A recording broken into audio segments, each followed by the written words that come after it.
Wali Kota Solo Gibran Rakabuming Raka mengeluarkan ketentuan yang melarang warga dari luar Kota Solo untuk mudik ke Kota Solo dalam Lebaran tahun ini, termasuk bapaknya Presiden Joko Widodo. Sebuah ketentuan yang tegas, namun ternyata disambut dengan skeptis oleh sebagian masyarakat.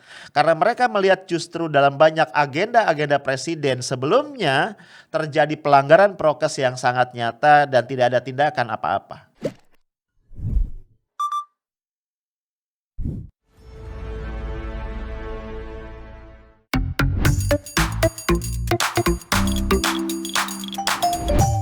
Hai guys, ketemu lagi kita. Ini Jumat 23 April 2021 ya. Besok sudah weekend lagi bro. Dan biasanya kalau weekend gini ya, menjelang weekend nih slogan kita jadi semangat ya kan. Yes, thanks God, it's Friday. Biasa emang ya.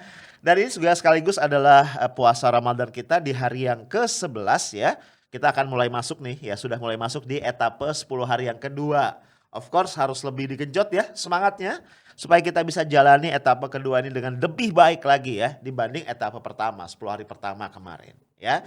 Kita terus berdoa kepada Allah semoga dikaruniai kesehatan dan kekuatan, juga motivasi agar bisa menjalankan semua ibadah dengan optimal. Amin. Oke bro, di sesi coffee break sore ini, namanya coffee break ya, hati-hati loh bro. Jangan sampai lu pada hilap ya. Nanti ya kopinya nanti saat kita buka ya. Sekarang breaknya doang ya. Nah di saat kita break sore ini gue pengen ngajak lu ngobrol-ngobrol tentang aktivitas Presiden Jokowi beberapa hari belakangan. Hari Rabu 21 April kemarin Pak Jokowi berkunjung ke Indramayu, Jawa Barat. Di sana Pak Jokowi menyaksikan langsung panen raya yang dilakukan oleh petani setempat ya. Tentu ada dialog-dialog juga ya dengan perwakilan dari para petani. Oke, kita saksikan dulu videonya. Hari ini saya berada di Desa Wanasari, Kabupaten Indramayu, Provinsi Jawa Barat untuk melihat secara langsung panen yang dilakukan di sini, dan saya melihat pertama hasil panen bagus, bisa mencapai 7 sampai 8 ton. Kemudian yang kedua, harga gabahnya juga sudah naik 4.200. Ini juga bagus. Intinya kita ingin terus membangun sebuah pertanian yang semakin baik produksinya, dan kita harapkan akan menjadi sebuah ketahanan pangan bagi negara kita, Indonesia. Tentu saja kita juga ingin swasembada. Pemerintah tadi sudah saya sampaikan bahwa sebetulnya tidak senang dan tidak suka yang namanya impor beras. Ya kalau keluarnya ini Pak, jadi kalau misal pas panen bersamaan, itu tenaga kerjanya itu kurang dan mahal pasti. Iya, mahal. Tenaga kerja sekarang itu anak muda tuh kebanyakan enggak mau. Iya betul, di mana-mana sama. Iya. Nah bro, kunjungan Pak Jokowi ke Indramayu ini bisa kita pahami ya menjadi hal yang sangat penting. Karena Indramayu bagaimanapun adalah salah satu lumbung padi nasional, salah satu penghasil utama dari beras yang menjadi makanan pokok sebagian besar lu ya, rakyat Indonesia. Ya lu tahu ya, rakyat Indonesia itu kalau belum makan nasi itu ya ngomongnya belum makan ya. Udah makan roti, udah makan risol, udah makan macem-macem ya. Kalau itu nasi belum masuk ke perutnya dia bilang belum makan. Dahsyat emang ya, orang Indonesia itu luar biasa ya. Nah jadi Indramayu ini adalah salah satu lumbung pangan ya, lumbung pangan nasional. Nah yang menarik ya adalah dialog yang terjadi antara Pak Jokowi dengan perwakilan petani. Salah satu keluhan ya dari bapak-bapak petani kita itu adalah kalau sudah masuk masa panen yang serentak seperti sekarang, itu kerap ada kesulitan ya untuk mencari tenaga kerja. Ya kebayang ya kalau panennya serentak itu kita butuh banyak banget orang nih ya untuk memanen padi. Karena kalau nggak segera dipanen itu bisa rusak kan gitu ya, harus segera ya bersamaan. Nah, ternyata penyebabnya adalah karena banyak anak muda di pedesaan itu sudah nggak berminat lagi ya untuk melanjutkan karir ya orang tuanya sebagai petani, turun ke sawah gitu ya udah nggak mau gitu. Gue curiga ya, jangan-jangan para pemuda ya saudara-saudara kita di desa pun sudah mulai beralih profesi jadi YouTuber kayaknya ya. Bercanda. Lah, Bro, Pak Jokowi dalam kesempatan itu mengatakan bahwa sebenarnya pemerintah tidak suka melakukan impor. Ini gue jadi tergelitik ya untuk komentar ya. Tapi kok selama berapa tahun terakhir ya, itu kayaknya kita nggak pernah berhenti import ya. Mungkin 10 atau 20 tahun terakhir. Dan jumlah importnya itu dahsyat ya. Dari mulai ratusan ribu sampai jutaan ton per tahun. Bahkan Pak Budi Waseso ya itu juga pernah mengatakan bahwa Bulog ini udah kelabakan nih. Karena import beras 2018 aja itu masih banyak banget yang belum tersalurkan. Sebagian dari beras impor tadi sudah mengalami penurunan kualitas. Ya iyalah ya, kelamaan disimpan di gudang ya pasti aja. Dan ini gua nggak tahu nih solusinya seperti apa. Yang menarik juga Pak Jokowi mengatakan akan diusahakan tidak terjadi import beras setidaknya sampai bulan Juni 2021. Nah, gue gak tahu ya bertanya-tanya kenapa dibatasin Juni gitu ya. Ada apa nih dengan bulan Juni? Itu pertanyaan gue ya. Apa hitung-hitungannya belum klop atau apa?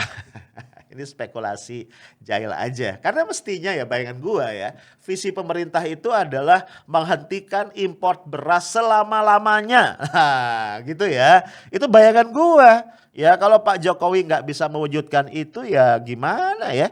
Gua ingat banget ya sampai sekarang di awal-awal ya ketika akan kampanye Pilpres periode pertama di 2014 itu Pak Jokowi mengecam keras tuh ya import yang macam-macam, import komoditi, beras, kedelai apa segala macam. Ya, Pak Jokowi mengatakan kita punya semuanya dan harusnya kita tidak impor. Nah, kenapa sekarang jadi masih terjadi terus ya? Nah, kita lihat nanti ya apa yang dipersiapkan pemerintah, strateginya ya. Harapannya bukan cuma sampai bulan Juni. Oke bro, ntar lagi ya kapan-kapan kita ngomong lagi soal impor.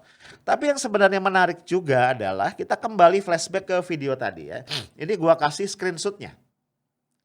Jadi kalau lu perhatikan dengan detail ya, itu kan ada foto Pak Jokowi di tengah sawah ya. Di tengah sawah ya dengan para petani begitu.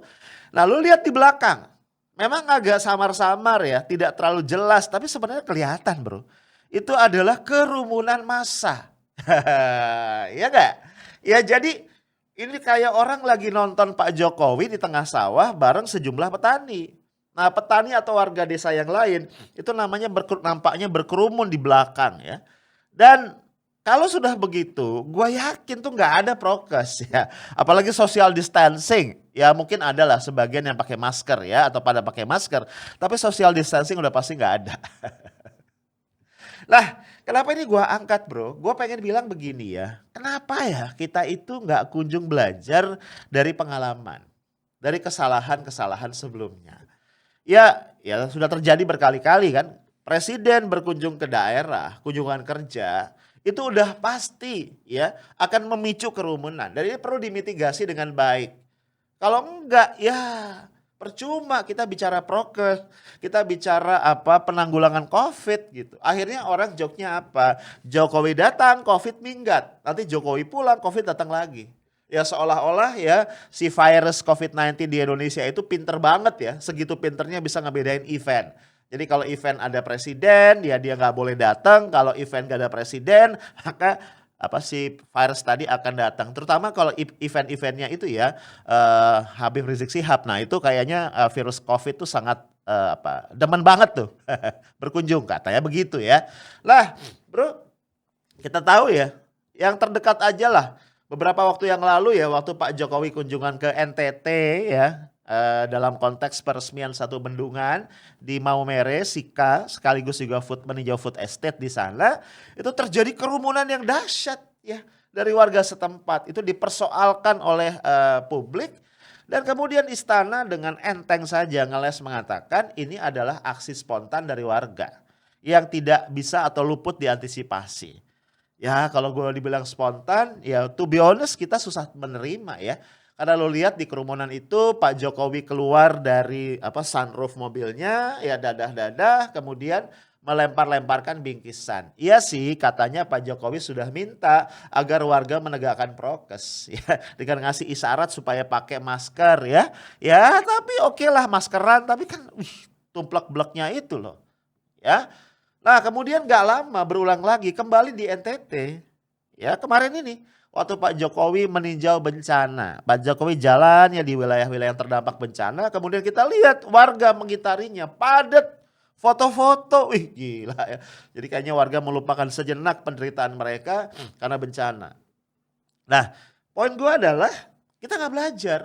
Sebelumnya dikatakan spontanitas dan gue inget banget waktu itu ya dalam satu acara televisi pihak istana berjanji untuk memperbaiki prosedurnya supaya tidak berulang lagi di masa yang akan datang. Berulang lagi nih di NTT lagi gitu loh ya. Dan ini di Indramayu juga demikian ya. Nah dengan demikian akhirnya bro buat kita jadi nggak heran kalau masyarakat semakin apatis terkait dengan hal-hal yang berkaitan dengan penanggulangan COVID-19. Nah padahal bro sikap apatis ini sangat berbahaya dan itu sumber malapetaka yang lebih besar bro ya. Karena apatis itu akan memunculkan sikap ceroboh, iya kan? Sikap mengabaikan gitu. Ini ada contoh ya, contoh yang harus jadi pelajaran buat kita adalah ledakan kasus baru di India. Ya, lu bayangin aja India itu bisa menyalip Amerika Serikat dalam tadi ya jumlah tambahan kasus positif per hari. Ada satu hari di mana India itu tercatat terdapat 300.000 tambahan kasus baru. Lu gila kan? Ya, ternyata ya tadi karena pengabaian ya. Ceritanya India ini kan sempat mengalami pelandaian, ya kondisinya sudah membaik ya. Dampaknya apa? Yang terjadi orang mulai meninggalkan masker, sudah tidak lagi menggunakan prokes dan berbagai aktivitas di India sudah dilakukan sebagaimana kondisi tanda kutip normal sebelum COVID-19. Ya akhir tadi ya, terjadi ledakan kasus dan dampaknya sangat-sangat parah ya karena bahkan banyak sekali anak-anak yang terjangkit dengan tingkat keparahan yang tinggi. Akhirnya begitu banyak pasien-pasien COVID di India yang tidak kebagian bed, tidak kebagian tempat tidur di rumah sakit yang ada di sana. Nah, yang menariknya kemudian di Indonesia ada temuan nih, ya ada 1.000 lebih warga negara asing yang masuk ke kita lewat Bandara Suta yang sudah membawa surat ya bahwa mereka itu negatif COVID-19, ketika diperiksa ternyata positif. Ya, positif. Dan dari mereka ini sebagian besar adalah warga India. Ya, di samping terdapat warga negara lain dan juga ada warga Indonesia yang pulang dari berbagai tempat lain di belahan dunia yang berbeda. Ya, tapi tadi ya terbanyak adalah warga India. Dan setelah dilakukan penyelidikan lebih lanjut, ternyata memang ada upaya-upaya sengaja dari warga India untuk eksodus ya dari negaranya karena mereka mengalami kepanikan akibat lonjakan baru dari kasus COVID-19 ini. Apalagi kita berhadapan dengan beberapa situasi yang menurut gua akan menambah ya potensi kritis itu. Satu adalah Ramadan ya. Ramadan itu kan punya tradisi bukber alias buka puasa bersama. Ya sih. Ya biasanya kita hampir tiap hari lah ya ada undangan ini undangan itu. Ya lo lihat ya kalau bukber itu pasti rame kan, rame-rame bareng-bareng gitu maksud gua. Gak mungkin dikit. Kalau orangnya sedikit itu bukan bukber, les privat bro. Ya gak sih? Bukber itu biasanya kalau nggak di rumah ya kita ngundang orang, kalau nggak di masjid.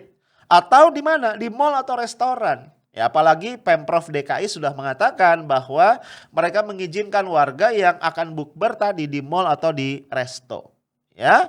Oke lah misalnya mejanya dibikin jauh-jauhan tapi kan satu meja ngumpul bareng ya. Dan waktu bukber ketika tiba saatnya makan itu pasti kita buka masker. Dan gak mungkin banget makan diam-diaman bro. Iya kan? Pasti sambil ngobrol. Aduh gue bayangin ketika itu droplet apa segala macam berseliweran. Aduh ngeri gue sumpah. Jadi gue ada banyak undangan bukber tapi gue sedapat mungkin menolak ya. Lu juga jangan lupa ya, istri dari Gubernur Jawa Barat Ridwan Kamil itu ternyata terjangkit COVID-19 sesudah 2 kali vaksin ya. Jadi setelah dosis vaksinnya selesai, malah kena COVID. Dan kata Pak Ridwan Kamil, kemungkinan besar istrinya terkena virus itu ketika sering-sering tuh datang di acara-acara bukber, di undangan bukber. Ya kebayang ya, istri gubernur pasti banyak banget undangan yang harus dihadiri. Itu satu. Yang kedua adalah pulang kampung. Iya sih, sudah dilarang ya. Pulang kampung tanggal 6 sampai tanggal 17 Mei itu sudah tidak ada lagi moda transportasi yang boleh mengangkut penumpang untuk mudik.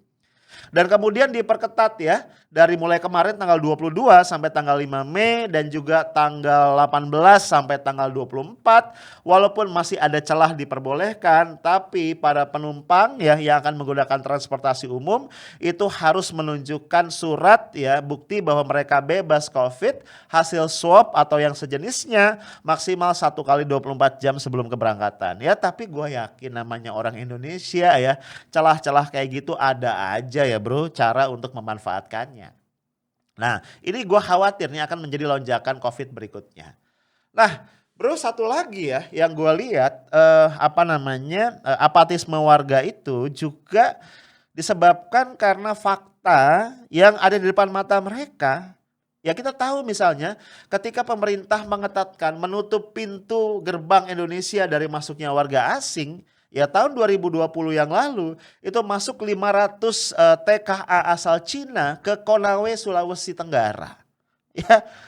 Ya, kemudian apa? Ibu Ida Fauzia sebagai Menteri Tenaga Kerja buru-buru memberikan klarifikasi bahwa mereka ini adalah bagian dari tenaga kerja Cina yang memang dibutuhkan untuk pabrik baterai di lokasi setempat.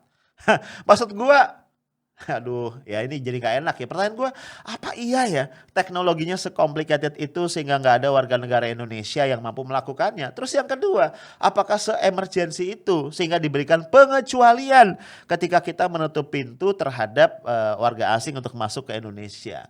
Ternyata kemudian ya belum lama ini, bulan Februari kalau gue gak salah, dikabarkan terjadi lagi masuknya TKA Cina. Sekitar 100 berapa ya, 160-an kalau gue gak salah. Ya alasannya sama, ini mereka bekerja pada sektor-sektor yang sangat dibutuhkan. Nah bro, di sini gue ngerasa ya kayaknya pemerintah ini memang selalu mendua ya. Akhirnya ya tadi kebijakannya tidak konsisten dan kemudian masyarakat jadi cuek aja akhirnya ya, terserah lu deh gitu. Nah dalam kondisi apatisme ini bro, akhirnya ketika ya pejabat publik mencoba tegas begitu, orang kemudian menganggapnya lelucon. Ini yang gue khawatirkan. Ya ini misalnya nih ya, baru saja diberitakan bahwa Wali Kota Solo Gibran Rakabuming Raka itu mengeluarkan satu surat lah. Intinya melarang ya orang dari luar Solo, warga Solo yang berada di luar Solo untuk mudik ke Solo. Ya, dan ini dinyatakan juga termasuk bapaknya Pak Jokowi. Gitu. Nggak boleh mudik ke Solo. Ya, sebenarnya kan ini hal yang baik ya, menunjukkan sebuah sikap tegas ya yang tanpa pandang bulu begitu. Tapi kemudian akhirnya orang setengah gemes, setengah ketawa dan akhirnya mencibir, menganggap ini sekedar lagi-lagi pencitraan. Tuh lihat, gue bisa tegas gitu. Ya kenapa? Karena tadi dalam event-event yang lebih besar ya, yang lebih riskan, penegakan prokes itu tidak dilakukan dalam agenda-agenda Pak Presiden. Ya tadi terakhir gue bilang yang di Indramayu. Nah, jadi bro dengan kondisi seperti ini ya, kita rasa-rasanya belum bisa terlampau optimis ya. Kapan ini COVID-19 bisa berakhir? Ya di beberapa daerah kita tahu mulai terjadi lonjakan lagi. Ini ditengarai gara-gara ada euforia karena sudah divaksinasi. Nah, gue cuma ingin bilang ya, karena kita belum bisa mengandalkan pemerintah dalam konteks penanganan COVID-19, kayaknya ya bro mau gak mau nih, kita harus mengandalkan diri kita sendiri. Tetap ketatkan ya prokes ya, 5M, memakai masker, mencuci tangan dengan sabun dan air mengalir, kemudian melakukan penjarakan social distancing, menghindari kerumunan dan membatasi mobilitas ya. Karena at the end of the day ya segala sesuatunya memang kayaknya harus kita tanggung sendiri. Itu aja dari gua, stay tough, smart and professional. Assalamualaikum warahmatullahi wabarakatuh.